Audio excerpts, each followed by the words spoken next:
Local news for Friday the 28th of February. Train passengers on the Wairarapa line will enjoy refurbishments to carriages with work already underway to improve comfort for customers.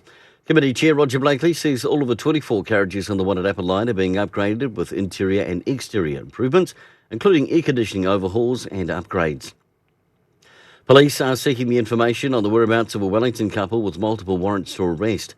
Douglas Stammers, 29, and Esme Salisbury are wanted in relation to numerous thefts and burglary offences. The pair are known to move throughout the Lower North Island.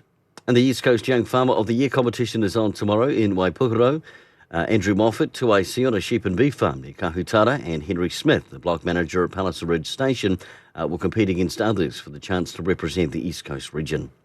And the 32nd annual Wairarapa Mountain Duathlon takes place on Sunday.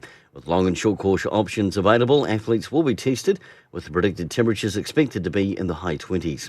The race takes place between Clearville and Mount Holdsworth. Kia ora. For local news and sport,